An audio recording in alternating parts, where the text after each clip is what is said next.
I had always found comfort in the quiet streets of our neighborhood in the late hours of the night. The air was crisp and cool, and the familiar shadows seemed to embrace the silence of the night. My dog, a faithful companion on solitary walks, walked silently beside me, a silent witness to the passing hours.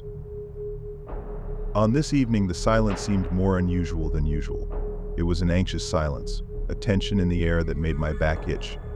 My flashlight swayed ahead, casting long, shifting shadows across the concrete of the parking lot. It was late, the kind of late that shrouds the world in a dense silence, broken only by the distant hum of a car engine or the crunch of gravel underfoot. The parking lot was vast, a space of concrete and steel devoid of people. The parked trucks, their steel frames dimly illuminated by my flashlight, seemed to stand like silent sentinels in the darkness. As we walked, my dog's footsteps were the only comforting rhythm, until something more disturbing interrupted them. A voice, distorted and barely distinguishable among the night's murmur, broke the silence. It was a soft cry for help, a single word that seemed to float in the cold night air: help. The sound was fleeting, but it cut through the silence like a knife, sharp and unpleasant. I stopped short, my heart pounding in my chest. My dog's ears pricked up and he growled softly, his body tensing against mine. My flashlight danced nervously as I turned toward the sound, my breath catching in my throat. "Hello," I called, my voice shaking despite my efforts to keep it calm. The words seemed to hang in the air, swallowed by the approaching darkness. I moved toward the trucks, my flashlight making irregular patterns on the parked vehicles, each shadow and glint of metal turning into something unfamiliar, something terrifying. I felt a lingering anxiety as I approached the source of the sound. The darkness between the trucks was thick, almost palpable, as if it were holding its breath in anticipation. I peered into the gaps between the vehicles, my light revealing what was nothing more than cold steel and the shadows that clung to them. The air was still, broken only by the rustle of leaves from a wind I could not sense but knew was there. My cries for help went unanswered, and the silence that followed was deafening, a heavy pressure that felt like it was pressing in from all sides. The trucks, once normal and harmless, now seemed menacing, their metal frames casting strange, distorted shadows that danced in the corner of my vision. A shiver ran down my spine as I scanned the area once more, the light of my flashlight finally settling on a pile of discarded boxes and debris. Nothing moved, nothing stirred. The voice had been clear and immediate, but now it was as if it had never existed.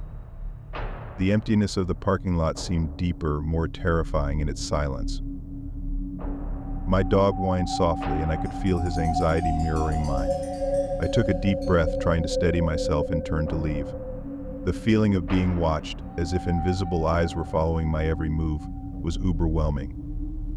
I picked up my pace, urging my dog to keep up, and returned to the relative safety of the street lights, the oppressive darkness of the parking lot fading behind us. As I reached the end of the parking lot, I glanced back one last time. The trucks stood still and silent, their presence unsettling rather than comforting. The parking lot was, as it had always been, a lifeless space of concrete and steel. But the memory of that voice, that ghostly cry for help, still haunted my mind, a chilling reminder of the fragility of our understanding of the world around us. To this day, I can't explain what I heard that night. The voice was a wisp of smoke, and its source remains a mystery, buried in the darkness of the parking lot. The sense of unease never truly left me, a silent echo of the fear I felt in those moments. I stay away from that parking lot now, if only to escape the whisper of that cry for help, the ghostly reminder of a night when the darkness seemed to come alive, whispering secrets I shouldn't hear.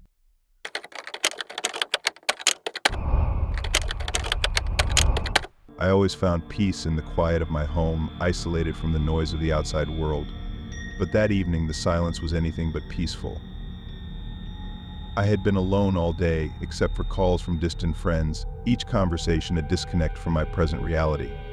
As evening fell, I was immersed in a book, with only the sound of the fire and the hum of the refrigerator for company.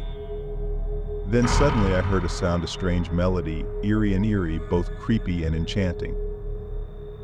Curiosity, a trait I had learned to be suspicious of, led me to the window. Outside, a little farther down my small lawn, the pond lay in its usual state of slumber, its surface only slightly disturbed by the evening breeze. But tonight, there was a different disturbance. I squinted into the gloom and saw the faint outline of a person swimming in the water. It was a sight that made me uneasy, a person swimming, though the night was late and the air was cold, almost mockingly out of place. My breath caught in my throat, and I found myself frozen in place. The air seemed to grow colder then, thickening in a silence so profound that it made the splashing sound all the more terrifying. From the shadows of the pond, a voice rose, deep and almost unbelievable, whispering words that made me shiver. "I see you." I pressed myself against the window, my heart pounding, my mind racing with wild theories about who could be there at this hour. The figure in the pond remained a shadow, as if the night had swallowed up the details. Still, the voice echoed in my ears like a haunting echo, and I dared not move. The night was endless, each minute stretching out like a century. Sleep did not come to me, and the phrase "one see you" kept repeating in my head, mocking my anxiety. When dawn finally came, it brought no comfort, only a sharp glare that seemed to expose too much and not enough at once. When I braved the outside, the cold morning air bit my skin. The grass was wet with dew, and as I approached the pond, my heart sank. The tracks were clear, a pair of bare footprints, led from the water's edge, their path unclear, as if the person who made them had wandered aimlessly, or worse, had been dragged away. My gaze fell toward the terrace, where I had left a small chair under the awning. A chill ran down my spine as I noticed a fresh smear of mud on the edge of the yard, and a pale head emerged, eyes wide and unfocused. I nearly fell back, my mind racing to make sense of what was happening before me. The footprints led nowhere, disappearing into the bushes, leaving only a lingering sense of dread and the undefined presence of the unknown. The police arrived quickly after my call, their presence a small comfort in a sea of anxiety. They searched the area, questioned me, and even tried to follow the footprints, but the search yielded no results. The intruder was never found, and the mysterious swimmer was never identified. The pond had never been the same to me since that night. It stood there still and undisturbed, hiding its secrets under its dark, reflective surface. I couldn't look at it without feeling a sense of dread, as if the water itself remembered that night and held its dark memories. The voice still haunted my mind, and I was left with the empty comfort that I was always alone, but never truly alone, at least not in the way I had thought.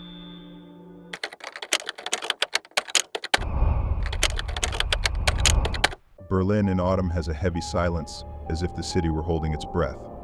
The days are shorter, the nights are longer and darker, and the streets seem to echo with an uneasy tremor.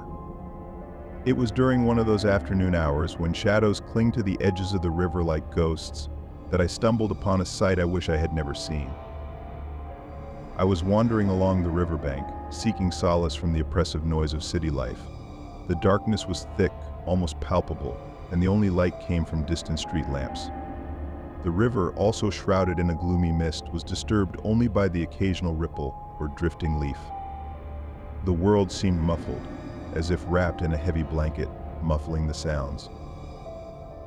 The night became more ominous when I noticed a commotion on the opposite bank. At first it was just a blur, a group of indistinct figures, their movements blurred by the shifting darkness and mist. But as my vision adjusted, the scene became clearer and more disturbing. There were 4 men, their shapes sharp and rugged, moving with an agitation that suggested violence.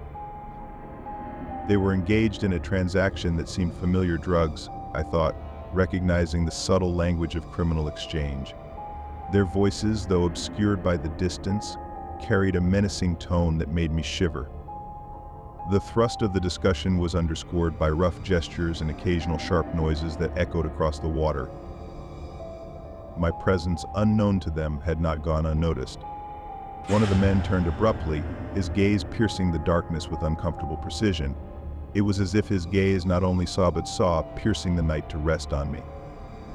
For a moment I froze, caught in a gaze that seemed to pierce through my shell. The realization that I was seen, that I was seen, that I was an unwilling witness to something far darker than I had anticipated, made me shiver. I turned and ran, my heart pounding in my chest like a panicked drum. The night seemed to close in around me, the fog thickening as if to cover my flight. Each step I took felt heavy, as if the ground was silently pulling me back, pulling me into the darkness from which I had hurriedly escaped.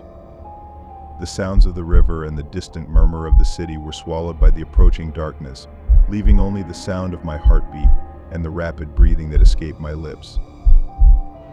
When I reached the safety of my apartment, I slammed the door behind me, my hands shaking as I called the police. My voice, strained and shaky, conveyed the rough details of what I had witnessed. I couldn't quite place the men, the transaction, or the sense of violence that weighed on me. The operator's voice was a distant sound, a reassurance that felt hollow against the lingering fear. The days passed and the events began to fade into my daily life. But the shadows did not fade. They continued to exist in the corners of my mind, in the anxious glances I cast over my shoulder and the heightened sense of awareness that accompanied me whenever I moved. I often found myself staring at the river, the memory of that night imprinted in the darkness of the water. The figures, the voices, the man's eyes, they became ghosts that haunted my mind, shadows that refused to be dispelled. In the end, I realized that the most terrifying thing about that night was not the violence I witnessed or the men I saw, but the realization that I had seen part of a world so dark that I could not understand it, and that it continued to shape my reality long after the event had faded from sight.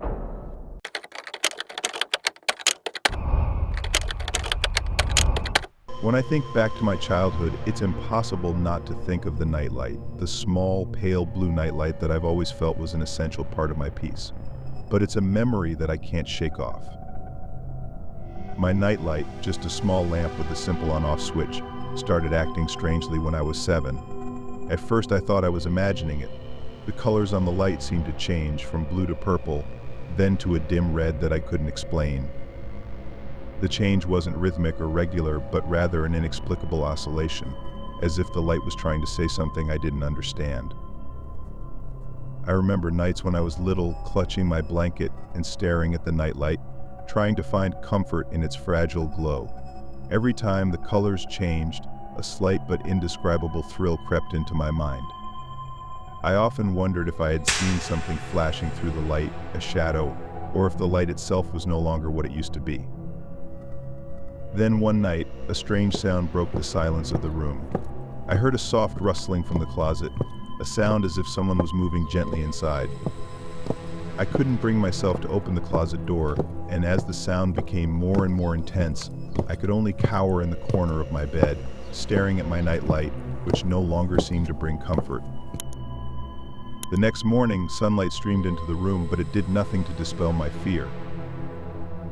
As I searched for a reasonable explanation, I accidentally discovered a small door hidden behind my closet. It was a secret passage leading underground and out towards the dark woods that I had never dared to enter. The passage was narrow and gloomy, with old wooden steps leading down as if inviting me into the darkness. I couldn't deny my curiosity, although fear almost overcame me. I couldn't imagine why there was such a passage in my house, and although I couldn't remember seeing anything similar in all the years I had lived there, its presence made me feel uneasy. When my parents came home, they saw my bewildered expression and immediately knew something was wrong. The house, which had been our home for so many years, no longer felt like a safe place. The restless nights continued to worry me, and the strange glow of the nightlight only added to the inexplicable anxiety. Eventually, the strange events became unbearable and my family decided to move. When we left that house, it was not a simple ending. I felt like I was leaving a part of myself there, a part of my peace that was invaded by unexplainable things and mysterious presences that I could never truly understand. When we moved to a new place, our lives gradually returned to normal, but the memory of the nightlight and the mysterious sounds still haunted me. Even though I am now an adult and no longer have to face the fear of the night, the memory of the strange lights and secret passages still makes me shiver whenever I think about the past.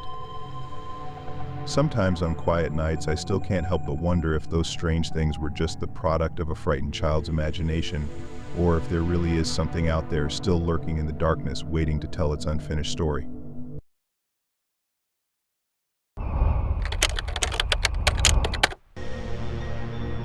In the fog of high school, where everything seems shrouded in a veil of uncertainty, there are moments that haunt you with inexplicable terror. I remember one such moment clearly, though time has not dulled its sharp edge. It was a day like any other, where the routine of adolescence follows predictable patterns, but in the cramped confines of a school bathroom, something existed that could not be explained. I was chatting with my friend Lisa, her laughter echoing off the cold brick walls, when a nondescript remark drifted into our conversation. She said she had seen someone who she was certain had been in the bathroom stall with us. At first, I took it as a harmless joke, a prank meant to poke fun at my sarcasm. But the more I listened, the more the unease grew, spreading to every fiber of my being. The bathroom was dark, the fluorescent lights flickering unevenly, as if struggling to bring some semblance of normalcy. The stalls, painted a dull beige, seemed to absorb the light, their shadows dancing at the periphery of our vision. I could feel Lisa's eyes on me, more a gaze than just playful. She described a silhouette, shrouded in darkness, sitting in the stall next to us. Her words were meticulous, painting a presence I had never noticed. We were alone, or so I thought. The silence of the bathroom was broken only by the drip of a leaky faucet and the distant school bell. I examined each stall carefully, the creak of the door and the rustle of paper highlighting our solitude. But Lisa's description painted a completely different picture than what I had experienced. Lisa's eyes, wide and sincere, began to unsettle me. The way she spoke of the figure, with absolute conviction, made me feel more anxious than if someone were lurking in a stall. I tried to dismiss it as a figment of her imagination, a prank that exploited our adolescent fears. Yet the image of the figure haunted me long after we left the restroom. When we left the restroom, Lisa's demeanor had changed from cheerful to thoughtful. She spoke less, her earlier excitement replaced by a thoughtful silence. I too was gripped by a growing sense of unease, one that seemed to cling to me with an uneasy tenacity. The drab hallways and bustling classrooms became the backdrop for an uncomfortable mystery that kept me thinking. I struggled with the idea that perhaps Lisa was simply toying with me, that her words were designed to make me feel uncomfortable, to tap into the existential anxieties of teenage life. Yet there was something unsettling about the way she described the figure, a meticulousness that bordered on prescience. The encounter left me questioning not only the reality of the event, but also my own perception of truth and fiction. In the weeks that followed, the toilet incident became a quiet whisper among our friends, a story told with hushed voices and nervous smiles. To me, it remained a mystery, a piece of insecurity that I could not quite dismiss. The toilet seemed to carry an aura of dread, the neutral beige now a reminder of that inexplicable fear. As the years have passed, the toilet incident has remained a shadow in the recesses of my mind. It is a reminder of how easily the line between reality and imagination blurs, how a seemingly insignificant moment can evoke a deep sense of dread. Shirley Jackson once wrote about the silent horrors that exist just beneath the surface of everyday life, and in that dark toilet I felt a piece of that horror. Whether it was a prank or something more sinister, the unease it evoked has stayed with me, a haunting reminder of the fragile boundary between the known and the unknown.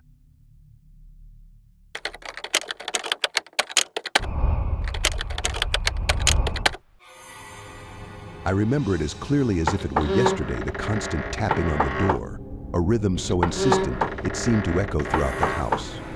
It was the first sign that something was wrong, though it took me weeks to confront it. It started with the notes. At first they were just scraps of paper, wedged between the door and the doorframe, with barely legible messages. But the writing was distinctive, an unnaturally curved, angular style. I remember feeling creepy, thinking that it looked like it was written in a shaking hand. I did what anyone would do, I told my parents. Their initial concern was obvious, but they were too far away to do more than offer meaningless comfort over the phone. I heard their voices quavering with worry, and though their words were meant to be comforting, they only increased my fear. Then I called the police. They went about their business in their own way, their responses measured and professional. They talked about patrols and investigations, but their indifference only increased my fear. They came and went with polite questions and polite nods, but the notes kept coming, each one more ominous than the last. Calls to my house often went unanswered, a grim reminder of the anonymity of the threat. As the days turned into weeks, my life became a series of worries and precautions. I began locking every window and door with a meticulous, almost obsessive care. The outside world seemed to be against me, every falling leaf. Every streetlight had a sinister quality. My home perhaps it's the anonymity of the threat that makes it so terrifying. For how can one protect oneself from an enemy one can't see? And how can one find peace when one's own being is colored by the fear of what is to come?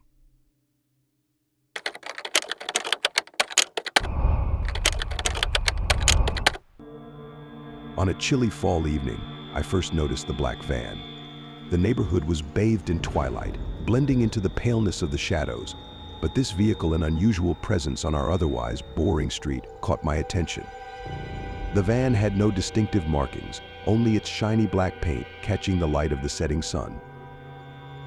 I was staring absently out the window, watching the last leaves cling to the branches, when I saw Mr. Calder, my neighbor. He was a quiet man, usually distant and making conversation tense. Tonight, however, his silence seemed heavier. He glanced furtively around, struggling with a large, bulging bag from his house. The bag was so heavy that he bent over, moving with an unnatural awkwardness. He carried it into the back of the van. I felt more than curiosity. I watched as Mr. Calder, with his usual air of secrecy, closed the van door with a determination that chilled me. The engine roared to life, a sound that penetrated the silence of the night, and he drove away with a precision that unsettled me. I wasn't the only one feeling uneasy. The presence of Mr. Calder's BMW, which seemed to be stalking us with its menacing headlights, always sent a chill down my spine. But tonight the contrast between the shiny BMW and the shadowy van added to the sense of unease. The combination of the ordinary and the mysterious made me feel a constant sense of unease. A few hours later, Mr. Calder's van returned.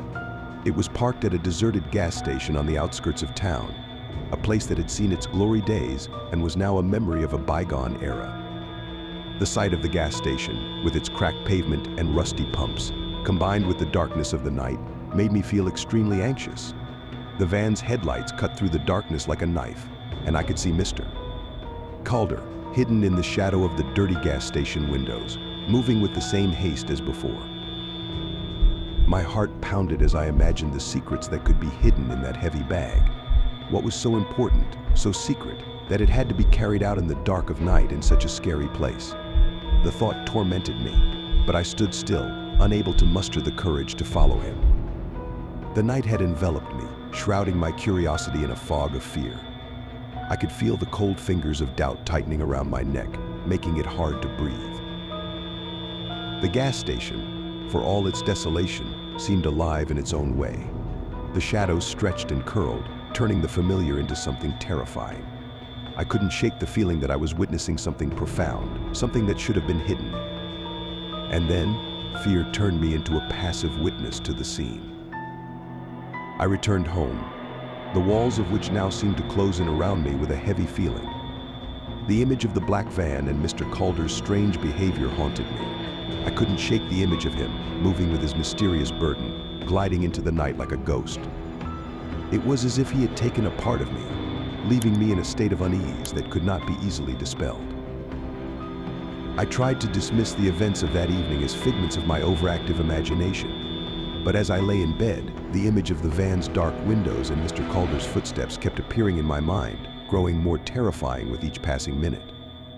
The normalcy of my surroundings seemed to taunt me, as if the mundane safety of home could not protect me from the shadows lurking just beyond the walls. And so, as the days passed, I remained unable to sleep, haunted by the ominous feeling of that fall evening, the black van, the heavy bag, the deserted gas station. The normalcy of my life had been permanently altered, replaced by a constant sense of anxiety that could not be easily dispelled. The shadows seemed to dance with evil intent, and I could not escape the cold certainty that what had been hidden that night would forever remain beyond my reach, shrouded in the mystery of Mr. Calder's secrets.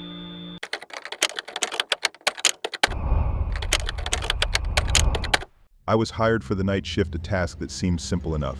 Colleen, Martha's daughter, was frantic. Her mother, a 65-year-old woman wrestling with the relentless grip of dementia, needed someone to keep watch while Colleen caught some much-needed rest. The house itself was a crumbling relic of better days, a gray monstrosity crouching under the cold, indifferent moon.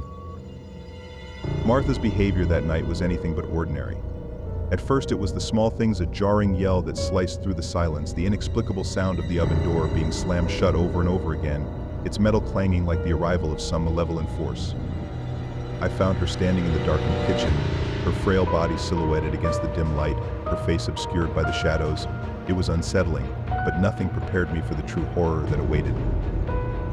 Around midnight, I awoke to the oppressive stillness of the house. My room, dimly lit by a flickering nightlight, seemed to stretch in eerie silence. It was then that I noticed Martha, her figure ominously still, standing in the closet. My heart pounded in my chest as I struggled to make sense of the scene before me. In her trembling hands, she held a large kitchen knife, its blade catching the dim light and casting a sinister glint. "Who are you?" she rasped, her voice barely a whisper, but heavy with an unfathomable dread. The question wasn't directed at me, it was a confusion born in the void that had swallowed her mind. Her eyes, clouded by an uncomprehending fog, seemed to pierce right through me. Every instinct screamed at me to run. I did what I could to steady my trembling hands, easing myself backward out of the room, praying that my retreat would go unnoticed. The knife's cold steel gleamed menacingly, and Martha's distorted face, framed by the closet's dark maw, became a grotesque mask of fear and loss. I fled from the house, my breath ragged in the frigid night air. My mind raced as I reached for the phone. I called Colleen instead of the police, following her explicit instructions.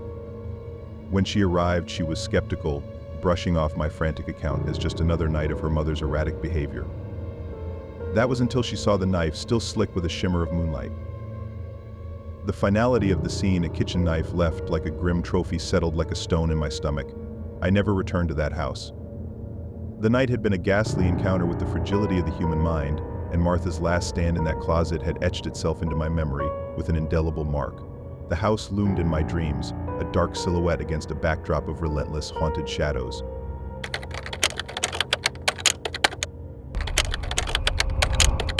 The first job I ever got with the plumbing company was supposed to be routine, just a leaky pipe in an old house.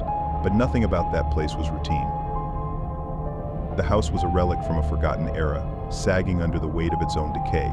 It was like someone had turned off the world outside and everything inside was slowly dying. No furniture, no sign of life, just a shell that echoed with emptiness. When I rang the doorbell, it creaked open, as if it had been waiting for me, like a gaping maw. The homeowner was a man who might have been in his 50s or maybe his 70s, it was hard to tell. His voice was a high-pitched rasp that grated on the nerves, and his eyes, well, his eyes were the kind that made you want to look away. They followed me with a hunger I couldn't quite place. "Upstairs," he said, pointing with a trembling hand. "The leak is up there." The water was off, which should have been my first red flag. I followed his instructions anyway, climbing the narrow, groaning staircase. The steps creaked under my weight, their protest sounding louder with each step. It was halfway up when I heard it, the unmistakable sound of footsteps, many footsteps coming from above, not just one pair, but several. My heart skidded to a stop, my breath catching in my throat. I froze, listening. The footsteps grew louder, almost rhythmic, like they were pacing me, taunting me. A cold sweat broke out across my back. I dropped my tools and bolted down the stairs, my footsteps pounding in frantic rhythm with the unseen presence above. The front door was still open, and I didn't hesitate to push past it and stumble into the night. I felt eyes on me, though I didn't dare look back. When I got back to the office, I learned that the house was indeed abandoned. The call had come from a voice over IP number, one of those internet phones that masks the caller's location. A trap, it seemed, designed to lure in someone unsuspecting. I reported the incident to the police, but I didn't hang around for their investigation. There was something in that house, something old and malevolent that I had no intention of meeting again. To this day, whenever I see an old house with a "for sale" sign, my skin crawls. And every time I hear footsteps in the dark, I remember the house that wasn't quite empty and the voice that still echoes in my nightmares.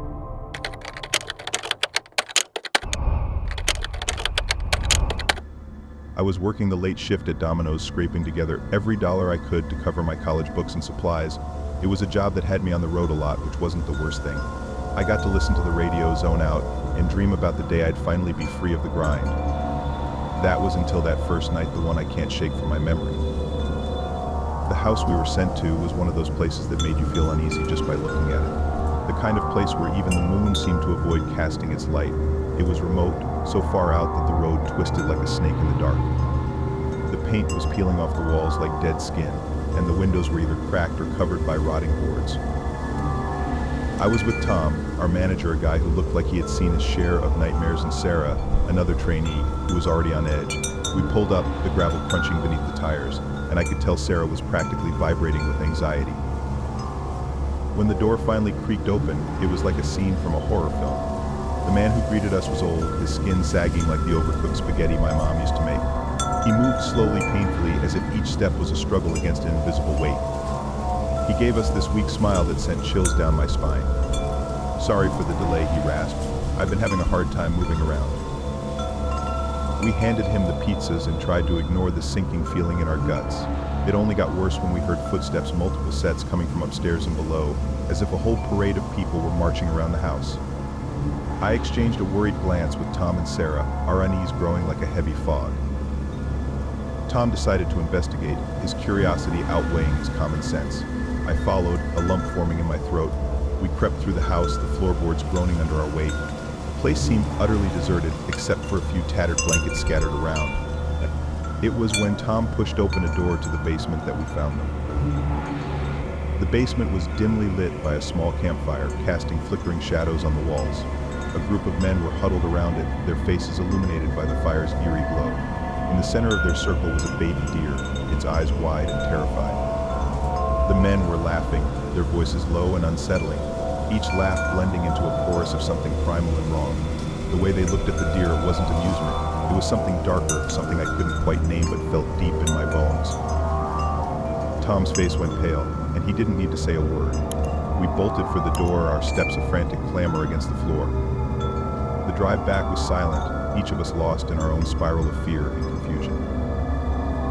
We all quit the next day, no one asking any questions, no one daring to look back. I can't shake the feeling that those men were part of something far worse than a simple cult. I tried to tell myself it was just some twisted group with a dark sense of humor, but deep down I know there was something more sinister at play. And that's why I'll never forget that house or those eyes of the baby deer, trapped in the middle of a hellish bonfire.